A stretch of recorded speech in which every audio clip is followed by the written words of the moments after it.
This awful language has escaped the browser and infiltrated our servers. That was a Hacker News commenter writing about JavaScript in 2014. You see, JavaScript has never been the most loved language, but in 2026, still it runs the world's infrastructure. So how did that happen? Let's answer the most important questions first. How did JavaScript came to be? In May 1995, Netscape needed a scripting language for the browser. Java was too heavy. It required a virtual machine, a class file format, a separate runtime download. C was unthinkable and too low level. They needed something a web page author, a designer, a marketer, and intern could actually write. So they hired a 33-year-old engineer named Brendan H. and gave him a deadline, 10 days. He also shipped a working prototype in 10 days. They called it Mocha. By September of 1995, it was called LiveScript. By December that same year, they renamed it to JavaScript. At this point, the language had more aliases than your bash RC file, but the name was a marketing move. This, in quotes, awful language has nothing to do with Java. You see, Java was a cool name back then, and associating with Java meant you are also cool. Same energy as slapping AI on your startup today. You did nothing different, but suddenly you are adjacent to genius. So with time, every browser shipped with Mocha. LiveScript. Sorry guys, they shipped with JavaScript. JavaScript wasn't designed to win. It was designed to be available, readily available. Those two are different things. So guys, that begs the question, how the hell did JavaScript get to the server?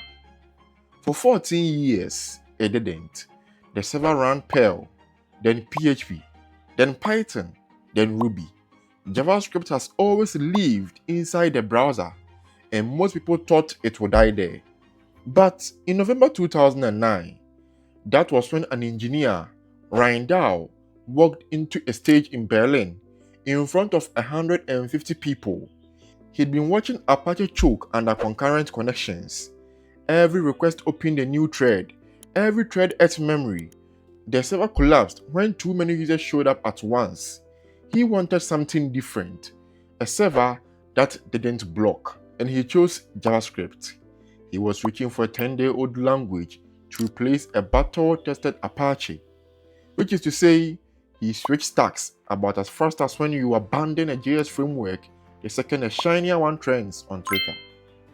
But he chose it for a very specific reason.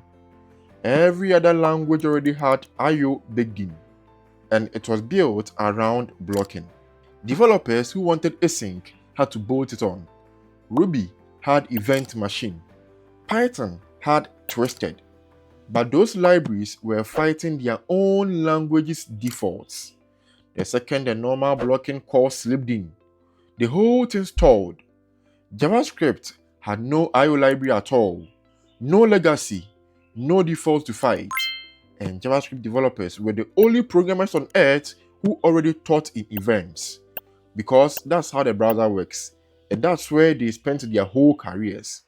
He took V8, the JavaScript engine powering Google Chrome, wrapped it in an event loop, and turned it into a server runtime.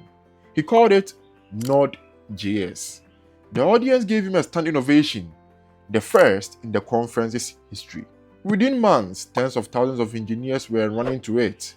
The people who centered this for a living got to touch a database, and the database has never been the same. JavaScript had escaped the browser. And there's the line. A Hacker News commenter, writing in 2014, used exactly that verb. We allow this awful language to escape the browser and infiltrate our servers in form of Node.js.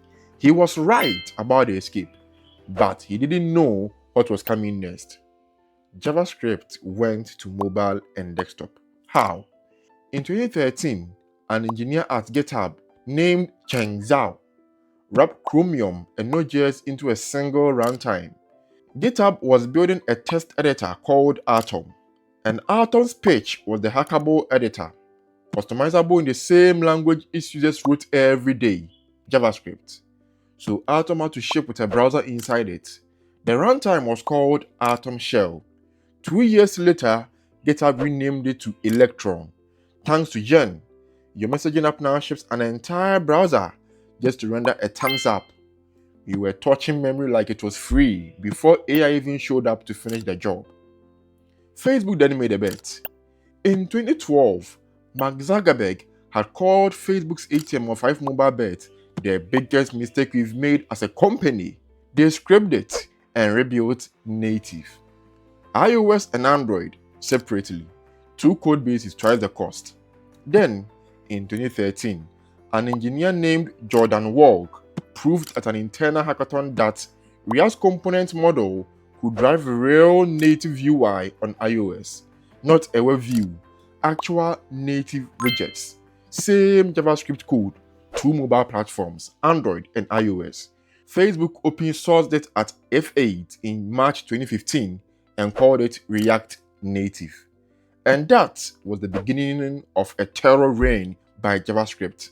As the world's most dominant language, VS Code is Electron, Slack is Electron, Discord, Figma, Notion, 1Password, Obsidian, all Electron.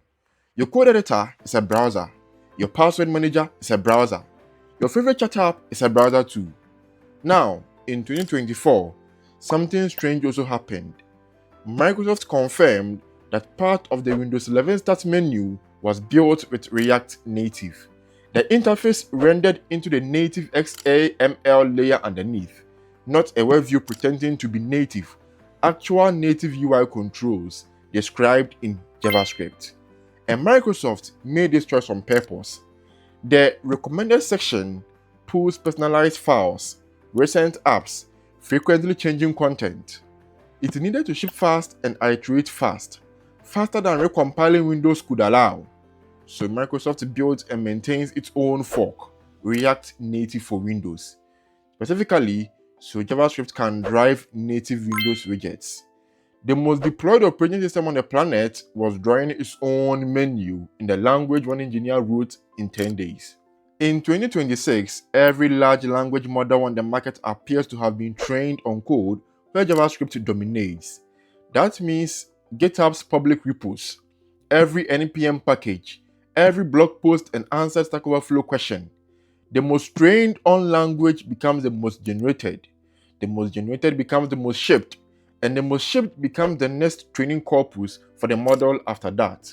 Stack Overflow's 2025 Developer Survey asked 49,000 engineers what they actually use. JavaScript came in first, as it has every year for over a decade. 66%, the single most used language on the planet. JavaScript didn't win on quality, it won on supply. The kid Netscape hired to write a scripting language in 10 days now rise the world. The next time you open your code editor, your password manager, or even the start menu of Windows, remember you are running JavaScript, not because it has won, because it was already there and it was built for mobility.